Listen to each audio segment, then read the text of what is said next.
Hello students, let's start this chapter from science book of class 10. Life process. It's a biology section. So without wasting our time, let us start. Okay. So how do I tell the difference between what is alive and what is not alive? हम ये कैसे differentiate करते हैं कि कोई चीज़ जीवित है या मृत है या जो नहीं है? If we see dog running or a cow chewing cud or a man shouting loudly on the street, we know that these are living beings. हम जब एक डॉग को एक कुत्ते को दौड़ते हुए देखते हैं, काव को चबाते हुए देखते हैं, एक आदमी को चिल्लाते हुए देखते हैं, तो ये हम देखते हैं, हम समझते हैं कि ये सब एक जीवित हैं. What if the dog or the cow or the man were asleep? क्या होगा जब वो काव, डॉग और मैन है, अगर वो सो रहे होंगे तो? We would still think that they were alive. क्या हम फिर भी सोचेंगे कि वो alive है? How do we know that? और हमें पता कैसे चलेगा ये? We see them breathing and what we know that they are alive. हम उन्हें सांस लेते हुए देखते हैं और ये सोचते हैं कि हाँ वो लोग alive हैं. What about plants? फिर plants के बारे में क्या? How do we know about that they are alive? हमें ये कैसे पता चलेगा कि वो alive हैं? We see them green. Some of us will say, हम कुछ लोग बोलेंगे कि हम उनको हरा देखते हैं तो वो अलाइव है. तो क्या ये यही रीज़न है उनके अलाइव होने का या फिर कुछ और भी है? But what about plants that have leaves of colours other than green? फिर उन प्लांट्स का क्या जिनके पत्ते हरे नहीं होते हैं, कुछ और भी कलर होते हैं, कुछ के पत्ते रेड होते हैं, कुछ के येलो होते हैं? What about that? They grow over time and so we know that they are alive. समझ से अब कुछ लोग कहेंगे कि वो बढ़ जाते हैं टाइम के साथ में, तो हम इसलिए मान सकते हैं कि वो अलाइव हैं क्योंकि वो टाइम के साथ बढ़ रहे हैं. In other words we tend to think some sort of movement either growth related और not as common evidence for being alive. दूसरे शब्द में हम ये कह सकते हैं कि किसी भी चीज़ का निरंतर बढ़ते रहना हमें ये इस बात का कि पुष्टि देता है कि वो जिंदा है. बट क्या सिर्फ एक यही चीज़ हो सकती है क्या? Let's see. But a plant that is not visible growing is still alive and some animal can breathe without visible movement. लेकिन कुछ प्लांट जो है वो विजिबल नहीं होते हैं कि हम उनको बढ़ते हुए देख सकें. तो उसके बारे में क्या? या फिर कुछ ऐसे एनिमल्स होते हैं जो बिना दिखाई दिए सांस ले रहे होते हैं, उनका क्या? So, movements over very small scales will be invisible to the naked eye. Movements of molecules, for example, बहुत सारी ऐसी movements होती हैं जो कि visible नहीं होती हमारे naked eyes को, जिसको हम अपनी खुली आंखों से नहीं देख सकते हैं. उसका क्या? Is this invisible molecular movement necessary for life? क्या जो हमारे invisible molecular movements होते हैं क्या वो हमारे लिए necessary हैं? If you ask this question to professional biologist, they will say yes. अगर आप ये question किसी professional biologist से पूछेंगे तो बोलेंगे yes. In fact, viruses do not show any molecular movement in them. Virus जो होता है वो अपने में कोई भी मूवमेंट नहीं दिखाता है. तो and that is particularly why there is a controversy about whether they are truly alive or not. इसीलिए जो controversy है ये इन्हीं के बारे में है कि वो जिंदा होते हैं या नहीं होते हैं. Why are molecular movements needed for life? Molecular movements जो है वो हमारे जीवन के लिए क्यों ज़रूरी है? We have seen in earlier classes that living organisms are well organised structure. They can have tissues have cells have a smaller component in them and so on. जो लिविंग ऑर्गेनिज्म होते हैं उनका एक वेल ऑर्गेनाइज्ड स्ट्रक्चर होता है. उनके पास tissues होते हैं, टिश्यूज़ के पास सेल्स हैं, सेल्स के पास और भी अदर सारे कंपोनेंट्स होते हैं और बहुत सारी चीज़ें होती हैं.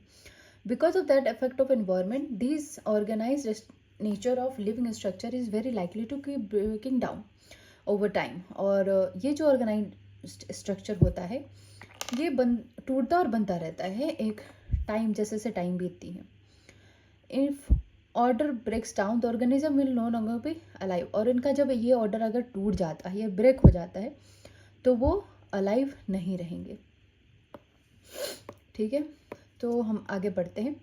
वाटर लाइफ प्रोसेस आखिर क्या होता है? ठीक है। The maintenance functioning of living organism must go on even when they are not doing anything particular. जो लिविंग ऑर्गेनिज्म के फंक्शन है, मेंटेनेंस है, वो हमेशा चलते रहना चाहिए।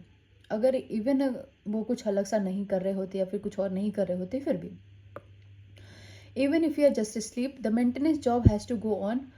The process which together perform this maintenance job are life process. अगर हम सो रहे होते हैं तो भी हमारी बॉडी की सारी चीज़ें जो वो फंक्शन कर रही होती हैं, ठीक है, हमारे लाइफ प्रोसेस को चलाते रहने के लिए। Since this maintenance process are needed to prevent damage and break down, energy is needed for them. ये जो मेंटेनेंस प्रोसेस होता है वो एक डैमेज को प्रिवेंट करता है और उसको ब्रेक डाउन करते हैं, जिसके लिए जो एनर्जी हमारे शरीर को चाहिए होती है उसके लिए। This energy comes from outside the body of the individual organism. ये जो एनर्जी है किसी ऑर्गेनिज्म के बॉडी के आउटसाइड से उनको मिलती है।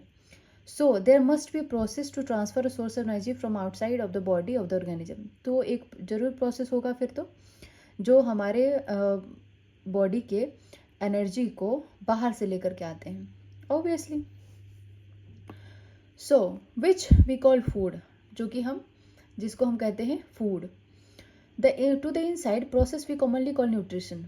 जो न्यूट्रिशन हमें मिलता है फूड से, यूजुअली उसको जो हम खाना खाते हैं, जो फूड हम इनटेक करते हैं, वहीं से हमें न्यूट्रिशन मिलता है, और वो न्यूट्रिशन हमें एनर्जी के फॉर्म में मिलती है, ठीक है। If the body size of the organism is to grow, additional raw material will be needed from outside. अगर जो बॉडी साइज़ है वो ऑर्गेनिज्म का, अगर उसको ग्रो करना है तो बाहर की भी और सारी चीज़ें रॉ मटेरियल के तौर पे हमें वो चाहिए होती है। Since life on earth depends on carbon based molecules, most of these food sources are also carbon based. जैसे कि जो ये अर्थ है, इसमें सबसे ज़्यादा कार्बन पाए जाते हैं, और हमारे जो फूड सोर्सेज हैं वो मोस्ट 99% जो वो कार्बन बेस्ड होते हैं, ठीक है। हमें उसके different kind of nutrition process से गुजरना पड़ता है, but still we need carbon in our daily basis, in every time, every food possible, we just need carbon. The outside source of energy could be quite varied since the environment is not under control of individual organism. जो outer source of energy होती है वो बहुत अलग अलग चीज़ों के माध्यम से, चीज़ों के थ्रू हमको चाहिए होती है। तो इसीलिए, और बहुत सारी चीज़ें इस हमारे इन्वायरमेंट में है, तो इसीलिए जो इन्वायरमेंट है सिर्फ एक ही चीज़ के कंट्रोल में नहीं है, ठीक है। These source of energy therefore need to be broken down or built up in the body and must be finally converted to a uniform source of energy that can be used for the various molecular movements needed for maintaining life structure. तो source of energy होती है, इसको break down करना पड़ता है हमारे शरीर में, शरीर के अंदर जाते हैं, तो ताकि ये जो हमारी सोर्स ऑफ एनर्जी है, ठीक है, ये हमको चाहिए होता है हमारे बॉडी में अलग अलग तरीक़ों से, अलग अलग बॉडी में बहुत सारी चीज़ें हमारे शरीर को, जैसे कि मैं इस तरह से बताती हूँ कि हमारे शरीर को बहुत सारी चीज़ों की ज़रूरत पड़ती है, अलग अलग तरह की न्यूट्रिशन की। वाइटमिन्स हो गए, मिनरल्स हो गए, कार्बोहाइड्रेट हो गया, फैट हो गया, सैचुरेटेड फैट है, अनसैचुरेटेड फैट है, मतलब बहुत सारी चीज़ें जो है हमारे शरीर को चाहिए होती हैं। तो उसके लिए क्या चाहिए होगा, जो हम फूड इंटेक करते हैं तो उसके जो न्यूट्रिशंस होते हैं वो डिफरेंट टाइप्स में जो है हमारे बॉडी को उसको ब्रेक करना होता है, ताकि उसको उस तरह से वो यूटिलाइज कर सके, ठीक है। ऑक्सीडाइजिंग, रिड्यूसिंग, और ये सब एक केमिकल रिएक्शन के थ्रू होता है। Oxidising, reducing reactions are some of the most common chemical means to break down molecules. वो ऑक्सीडाइजिंग और रिड्यूसिंग रिएक्शंस होता है, ये बहुत ही मोस्ट कॉमन केमिकल रिएक्शन है जो हमारे बॉडी में होती है, जो हमारे शरीर को जो मॉलिक्यूल्स होते हैं उसको ब्रेक डाउन करने में वो हेल्प करती है। For this many organisms use oxygen source from outside the body. इसके लिए बहुत सारे जो ऑर्गेनिज्म है वो ऑक्सीजन को यूज़ करते हैं बॉडी के आउटसाइड से। The process of acquiring oxygen from outside the body and to use it in the process of break down of food source of cellular needs is what we call respiration. हम इसको respiration कहते हैं। In this case of single-celled organism, no specific organs of taking in food exchange of gases or removal of waste may be needed because the entire surface of the organism is in contact with environment. जो single celled organism होते हैं, ठीक है, तो उनका जो है एक कोई स्पेसिफिक ऑर्गन नहीं काम करता है फूड को लेने के लिए या फिर गैस के एक्सचेंज के लिए या फिर वेस्ट रिमूवल के लिए, क्योंकि जो उनका उनका जो सिंगल सेल ऑर्गेनिज्म है वो बहुत ही छोटे मात्रा में पाए जाते हैं, तो उनके अंदर वो डिफरेंशिएशन नहीं होता है, वो डायरेक्ट इन्वायरमेंट के कांटेक्ट में आते हैं और वो चीज़ों को अपना काम करते हैं. But what happens when the body size of organism increases and body design becomes more complex. और लेकिन उनका क्या, जिनकी बॉडी साइजेस बड़ी हैं, जिनकी जो बॉडी डिज़ाइन है वो ज़्यादा कॉम्प्लेक्स है. इन मल्टी सेल्यूलर ऑर्गेनिजम्स, जिनको मल्टी सेल्यूलर ऑर्गेनिजम्स ही कहते हैं, ऑल द सेल्स में not be direct in contact with the surroundings of the environment. उनके जो है जो सारे सेल्स है वो इन्वायरमेंट के डायरेक्ट कॉन्टैक्ट में तो नहीं होते हैं. Thus simple diffusion will not meet the requirement of the cell. तो जो सिंपल डिफ्यूजन होता है सिर्फ उसी से हमारा काम नहीं चलने वाला है. We have seen previously how in multicellular organisms various body parts have specialized in the function they perform. हमने ये पहले भी देखा है, जो मल्टीसेलुलर ऑर्गेनिजम्स होते हैं उसके जो वेरियस बॉडी पार्ट्स होते हैं वो उनका जो है एक फंक्शन, वो अलग तरह के फंक्शन को स्पेशलाइज्ड फॉर्म में करते हैं. ठीक है, we are familiar with idea of these specialised tissue. हम बहुत ही फैमिलियर हैं इन स्पेशलाइज्ड टिश्यू के आइडियाज़ को लेकर के. With their organisation in the body of organism, it is therefore not surprising that the uptake of food and oxygen will also be the function of specialized tissues. ये जो specialisations हैं इसके लिए हमारे लिए सरप्राइजिंग नहीं है कि जो हमारा फूड है और ऑक्सीजन है ये एक अलग तरीके के स्पेशलाइज्ड टिश्यू के द्वारा ये फंक्शन कहलाते हैं. हम फूड अलग तरीके से, हम अलग बॉडी पार्ट से लेते हैं, हम ऑक्सीजन अलग बॉडी पार्ट से लेते हैं, तो it's not a surprise. These situations create need for transportation system for carrying food and oxygen from one place to another of the human body. इस सारे situations को हैंडल करने के लिए हम जो है ट्रांसपोर्टेशन सिस्टम हमारे बॉडी को चाहिए होता है ऑक्सीजन के लिए और फूड कैरी करने के लिए. ठीक है, when chemical reaction use the carbon source and the oxygen for energy generation, they create byproduct and that are not only useless for the cell of the body but could even be harmful. These waste byproducts are therefore needed to be removed from the body and discarded outside by the process called excretion. ये जो हमारा exchange and exchange का जो ये process है जो हम intake करते हैं हमारे आउटसाइड बॉडी से, तो ये जो हमारा वेस्ट जो हम इनटेक लेते हैं उसके जो वेस्ट और हार्मफुल चीज़ें होती हैं हमारी बॉडी के अंदर, वो बॉडी जो है वो रिमूव कर देता है. और इस एक्सचेंज के प्रोसेस को, ये जो बाहर चीज़ें हमारे शरीर से जो बाहर वेस्ट मटेरियल जाता है उस प्रोसेस को हम एक्सक्रीशन कहते हैं. Again, if the basic rules for body design is multicellular organisms are followed, a specialized tissue for excretion will be developed. ये जो डिज़ाइन मल्टीसेलुलर ऑर्गेनिजम्स जो हैं ये हमारी चीज़ों के लिए, हमारी बॉडी में अलग अलग चीज़ों को परफॉर्म करने के लिए अलग अलग चीज़ें जो स्पेशलाइज्ड की गई है, ये जो ट्रांसपोर्टेशन सिस्टम में भी यूज़ करती हैं. हमारे वेस्ट जो हमारे जो रिमेनिंग वेस्ट बचता है हमारे शरीर में उसको ट्रांसपोर्ट करने के लिए हमारे को एक्सक्रीटरी टिश्यूज चाहिए जो कि हमारे सेल से उसको बाहर लेकर के जाए. ठीक है, न्यूट्रिशन. अब हम पढ़ते हैं न्यूट्रिशन आखिर है क्या. ठीक है, when we walk, ride bicycle, using up energy even when we are not doing any apparent activity, energy is needed to maintain state of our body. We also need material from outside in order to grow, develop, synthesis protein and other substances needed in the body. This source of energy and material is the food we eat. चलिए इसको हम इस तरह से समझते हैं कि हम जब वॉक करते हैं या फिर बाइसिकल चला रहे होते हैं या फिर गेम खेल रहे होते हैं या किसी तरह की जो हम एक्टिविटी कर रहे होते हैं तो हमको एनर्जी चाहिए होती है. ठीक है, हमारी बॉडी को एनर्जी चाहिए होती है, हमारे बॉडी को उस चीज़ को उस टास्क को परफॉर्म करने के लिए हमें एनर्जी चाहिए होती है.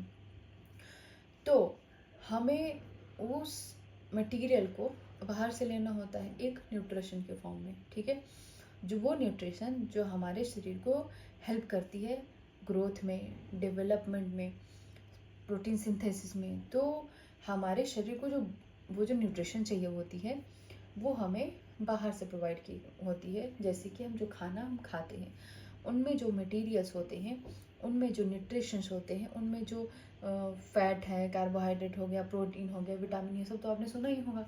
तो वो सब चीज़ें जो हमें मिलती है उसको हम क्या कहते हैं, न्यूट्रिशन कहते हैं। वो जो सारी चीज़ें हैं तो वो हमारे सोर्स ऑफ एनर्जी का एक बहुत ही मेजर हमारा सोर्स है वो एनर्जी का, ठीक है।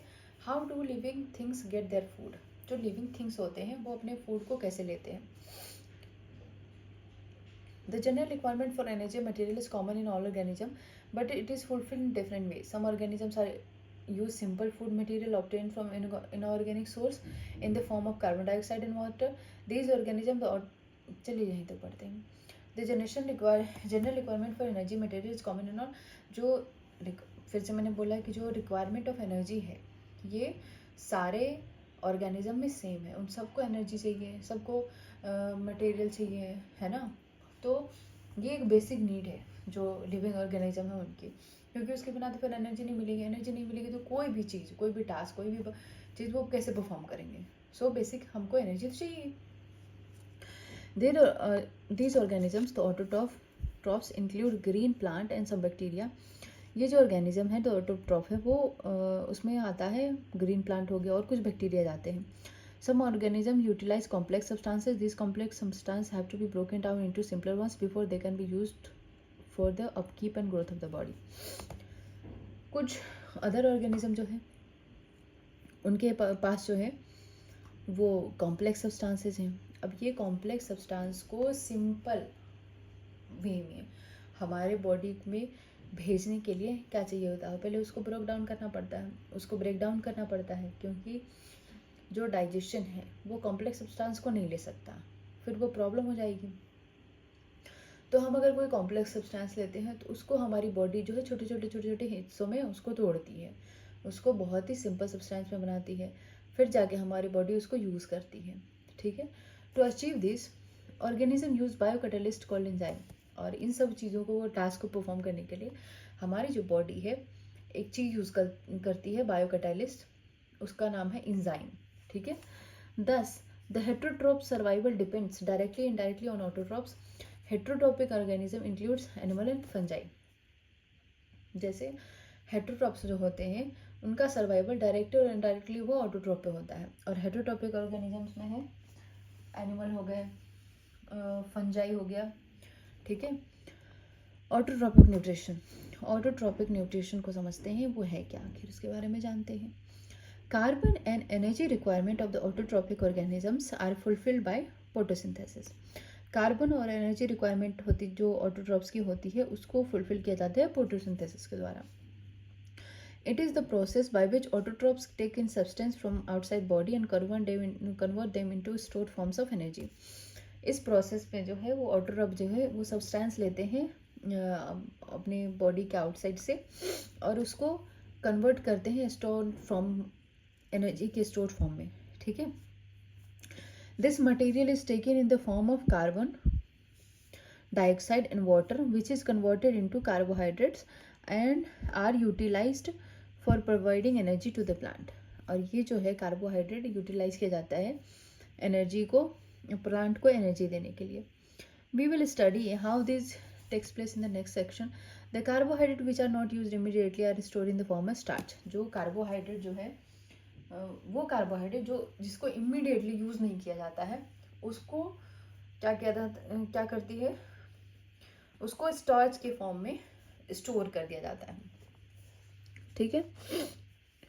Which serves as internal energy reserve to be used as when required by the plant. और वो जो कार्बोहाइड्रेट है वो एनर्जी देती है प्लांट को, लेकिन वो कार्बोहाइड्रेट जो उसके यूज़ में इमिडिएटली नहीं आ रहा होता है उसको स्टार्च के फॉर्म में जो प्लांट है वो स्टोर कर लेते हैं, ठीक है। और फिर ये तब यूज़ किया जाता है जब प्लांट को उसकी ज़रूरत पड़ती है। A somewhat similar situation is seen in us where some of the energy derived from the food we eat is stored in our body in the form of glycogen. ठीक है, इसी तरह की जो सिमिलर सिचुएशन है वो हमारी body भी यूज़ करती है. जैसे वो एनर्जी जो तुरंत यूज़ नहीं हो रही होती है, जो हम खाना खाते हैं और वो उससे जो हमें एनर्जी मिलती है, तो कुछ एनर्जी जो है वो तुरंत यूटिलाइज हो जाती है, बट वो एनर्जी जो तुरंत यूज़ नहीं हो रही होती है वो हमारे फॉर्म में ग्लाइकोजन के फॉर्म में स्टोर हो जाती हैं. ये हमारा जो फॉर्मूला है ये फोटोसिंथेसिस का फॉर्मूला है. ये बहुत बहुत बहुत ही इम्पोर्टेंट फॉर्मूला है, बहुत ही इम्पोर्टेंट है. ये एग्ज़ाम में आता ही आता है एवरी सिंगल टाइम. आज तक मैंने एक भी पेपर बोर्ड का नहीं देखा है जिसमें ये फोटोसिंथेसिस का फॉर्मूला नहीं आता हो. So it's a very very very important. ठीक है, 6CO2 plus 12H2O in the presence of chlorophyll and sunlight gives us C6H12O6 जो कि ग्लूकोज का केमिकल फॉर्मूला है, plus 6CO2 and plus 6H2O. ठीक है, let us now see what actually happens during the process of photosynthesis. चलिए देखते हैं actually क्या होता है प्रोसेस ऑफ फोटोसिंथेसिस में. ठीक है, ये लीफ का क्रॉस सेक्शन है.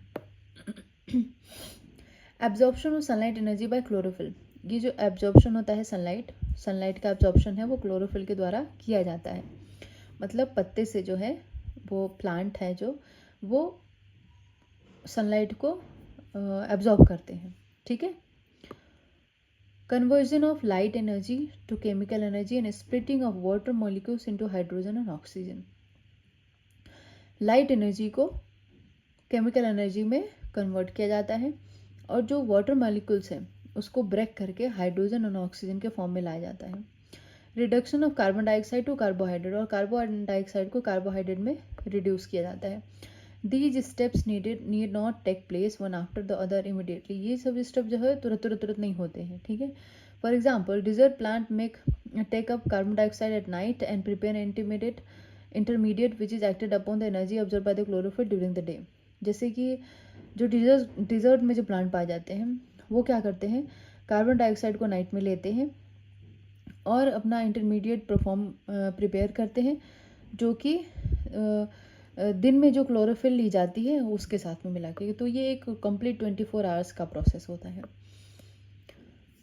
Let us see how each of component of the above reactions are necessary for the photosynthesis. If you carefully observe a cross section of leaf under microscope, you will notice that some cells contain green dots. These green dots are cell organelles called chloroplast which contain chlorophyll. जब हम एक plant की जो leaf लेते हैं और उसको cross section करते हैं, उसको माइक्रोस्कोप के अंदर देखते हैं तो हम देखते हैं छोटे छोटे ग्रीन डॉट्स होते हैं इस टाइप से. ये इस टाइप से जो ग्रीन डॉट्स होते हैं उसको हम क्लोरोप्लास्ट कहते हैं. ठीक है, जो कि जिसमें क्लोरोफिल पाया जाता है. ये activity obviously at least I hope कि आप लोगों को कराया गया होगा. ये स्टोमाटा की पिक्चर है, open and closed. Now let us study the plant obtain carbon dioxide. We had talked about the stomata, which are tiny pores present on the surface of the leaves. Massive amounts of gases exchange take place in the leaves through these pores for the purpose of photosynthesis. हम ये stomata का पोर को देखते हैं. ये हो गया guard cell हमारा.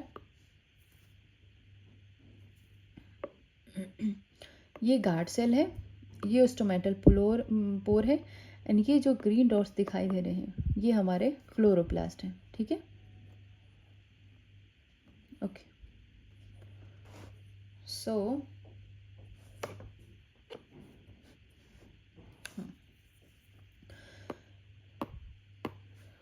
what happened? Okay, massive amount of we have talked about stomata, which are tiny pores present on the surface of the leaves.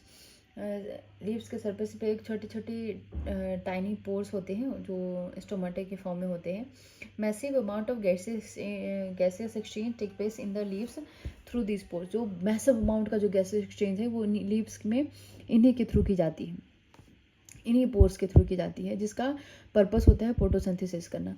But it is important to note here that exchange of gases occurs across the surface of the stems, roots and leaves as well. यहाँ पे ये चीज़ note करने वाली है कि जो gases exchange होता है वे बाकी सब सरफेस पे भी होता है, जैसे कि स्टेम, रूट्स और लीव तीनों पे होता है. ठीक है. Since large amount of water can be lost through these stomata, जैसे कि बहुत सारे जो वाटर अमाउंट है वो स्टोमेटा के थ्रू लॉस्ट हो जाते हैं. The plant closes these pores when it does not need carbon dioxide for photosynthesis. अब वो जो प्लांट है वो इस पोर्स को बंद कर देते हैं जब उनको कार्बन डाइऑक्साइड नहीं चाहिए होता है फोटोसिंथेसिस के लिए. And the opening and closing of the pore of the function, the opening and the closing of the pore is a function of the guard cell. इस पोर को ओपन और बंद करने का जो काम है वो गार्ड सेल का है. ये see, that's how they closed. The guard cell swell when water flows into them. वो गार्ड सेल जो है वो फूल जाता है जब उसके अंदर वाटर जो है वो फ्लो होता है, तो वो गार्ड सेल वो पफी हो जाते हैं, फूल जाते हैं. The guard cell flows into them causing the stomatal pore to open. Similarly the pore closes if the guard cell shrink. ये जो वैसे ही जब गार्ड सेल जब सिकुड़ जाते हैं तो इसका मतलब है वो बंद हो गया है. ठीक है. और ये सब एक्टिविटी गार्ड सेल के द्वारा ही की जाती है. आई डोंट नो, चलिए देखते हैं पढ़ के इसमें. I don't think what's necessary here, but let's see. But they also need raw material to build their body. Water used in photosynthesis is taken up from the soil by roots in terrestrial plants. Water जो use किया जाता है photosynthesis में है, ये soil के द्वारा लिया जाता है. Other materials like nitrogen, phosphorus, iron, magnesium are taken up from the soil. जो बाकी जो न्यूट्रिशंस होते हैं वो सॉइल के थ्रू ली जाती हैं, जैसे नाइट्रोजन हो गया, फॉस्फोरस हो गया, आयरन हो गया, मैग्नीशियम हो गया, ये सारी चीज़ें. ठीक है. Nitrogen is an essential element used in the synthesis of protein and other compound. Nitrogen एक बहुत ही एसेंशियल एलिमेंट है जो कि सिंथेसिस, प्रोटीन के सिंथेसिस और या फिर जो अदर कंपाउंड होते हैं उसके सिंथेसिस में की जाती है. This is taken up in the form of inorganic nitrates और नाइट्राइट्स. ये सब जो है नाइट्राइट या नाइट्रेट के फॉर्म में ली जाती है. और it is taken up from organic compound which have been prepared by bacteria from atmospheric nitrogen. या फिर वो ये जो है ली जाती है बैक्टीरिया के थ्रू. ये प्रिपेयर किया जाता है एक बैक्टीरिया के थ्रू जो कि एटमॉस्फेरिक नाइट्रोजन में होती है. हेट्रोट्रोफिक न्यूट्रिशन हमने इधर क्या पढ़ा था, autotrophic nutrition, and we'll study about heterotrophic nutrition. Heterotrophic nutrition क्या होता है? Each organism is adapted to its environment in the form of nutrition differs depending on the type and availability of food materials as well as how it is obtained by the organism. जो हर एक organism है उनका एक adapted है वो environment में, वो nutrition के फॉर्म में उस चीज़ पर डिपेंड करते हैं, उनकी अवेलेबिलिटी जो है फूड मटेरियल की, और वो कैसे ऑर्गेनिज्म को ऑब्टेन करते हैं. For example, whether the food source is stationary such as grass और mobile such as deer would allow any differences how the food is accessed and what is nutritive apparatus used by the cow and the lion. जैसे कि अगर कोई food है जो कि एक जगह स्थित है, जैसे ग्रास हो गया, या फिर वो चलने वाला है जैसे कि डियर हो गए, ये एक डिफरेंस क्रिएट करता है कैसे फूड को लिया जाता है और उसकी क्या न्यूट्रिशनल वैल्यू है. जैसे कि एक काव और लायन हो गए, उन दोनों में there is a range of strategies by which is food is taken and it is used by the organism. ये एक स्ट्रेटजी के थ्रू की जाती है जिसको ऑर्गेनिज्म जो है वो यूज़ करते हैं अपने अपने तरीके से. Some organisms break down the food material outside the body and then absorb it. कुछ ऑर्गेनिज्म जो है फूड मटेरियल को बाहर ही तोड़ देते हैं और फिर उसको ईट मतलब उसको एक्सेप्ट करते हैं. जैसे कि फंगी और bread moulds, examples of fungi like bread moulds, yeast and mushrooms. जैसे कि उसके एग्जाम्पल्स है फंगी हो गए, ब्रेड मोल्ड्स, यीस्ट और मशरूम हो गए ये सब। Others take in whole material break it down inside the body, और जो दूसरे टाइप के जो होते हैं ऑर्गेनिज्म, वो उसको फूड को ऐसे ही लेते हैं और उसके अंदर अपने बॉडी के अंदर उसका ब्रेक डाउन करते हैं। What can be taken in the broken down depends on the body design and functioning, और कौन किस चीज़ को किस तरह से हम ले सकते हैं, ये बॉडी के जो स्ट्रक्चर हैं या फिर बॉडी किस तरह से बना हुआ है, ये इस पर डिपेंड करता है। Some other organisms derive nutrition from plants और एनिमल्स विदाउट किलिंग देम, कुछ ऑर्गेनिज्म जो है न्यूट्रिशन को लेते हैं प्लांट्स और एनिमल्स को बिना उसको मारे हुए। This parasitic nutritive strategy is used bye a wide variety of organisms called like cascata, amarbeal, ticks, lice, leeches and tapeworm। ये सब उसके एग्जाम्पल्स हो गए। I know it's a long chapter and will take really good time for this, but अभी मैं इतने लंबे videos नहीं बना पा रही हूँ बिकॉज फिर ये उस तरह से अपलोड नहीं हो पाते हैं। That is why I am making small videos and probably it will take two और 3 मोर वीडियोज़, जिसमें मैं जल्दी जल्दी कवर करने की कोशिश करूँगी। सो एक्चुअली अगर आपको कोई प्रॉब्लम हो रही है तो आप इसको क्या कर सकते हैं, आप इसको स्पीड में 2x पे करके भी देख सकते हैं अगर ये स्लो लग रहा होगा तो। But in next video I will try to cover जो हमारे नेक्स्ट टॉपिक्स हैं उनको, या 2 और 3 वीडियोज़ में हो जाएंगे। मैं हाँ ये है कि मैं रेस्ट वीडियोज़ में मैं इसको जल्दी और ज़्यादा जल्दी कवर करने की कोशिश करूँगी। बट क्योंकि मैं जब ज़्यादा लंबे वीडियोज़ बना लेती हूँ तो वो अपलोड नहीं हो पाता है इतनी जल्दी, so it's a problem. But ठीक है, मैं इसको छोटे छोटे हिस्से में करके 2 से 3 वीडियोज़ में हो जाएंगे।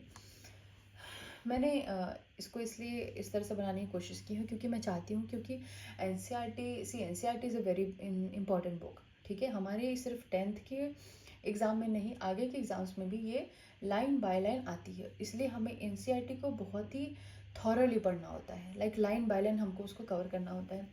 इसलिए मैंने ये सोचा कि इसको क्यों ना line by line he cover किया जाए, तो अब लाइन बाय लाइन कवर करने में थोड़ा टाइम तो लगता है, बट ठीक है कोई बात नहीं। 2 से ये जो आधे घंटे की वीडियो, अगर मैं 2 से और 3 वीडियोज़ में इसको कवर कर लूँगी। So no worries, keep watching it and I hope you will understand. The very important point is कि लिटरली हमारे सारे जो आने वाले एग्ज़ाम्स होंगे आपके, अगर आप 10th के स्टूडेंट्स हो, तो ये जो आपके आने वाले फ्यूचर एग्ज़ाम्स होंगे, इवन 10th में या फिर आगे के फ्यूचर के एग्ज़ाम्स में, हमारी जो NCERT है वहाँ से क्वेश्चंस लाइन बाय लाइन आते हैं, ठीक है। तो उसके लिए हमें इसको बहुत ही थॉरली कवर करना बहुत इंपॉर्टेंट होता है। सो आई वांटेड कि हम इसको बहुत ही थॉरली कवर करें, ठीक है। अगर आपको इसको किसी और तरीके से समझना है या फिर आप अगर नोट्स चाहते हो तो please let me know in the comment section, I will try to make it, ठीक है। Till then keep reading, keep working hard and thank you for watching.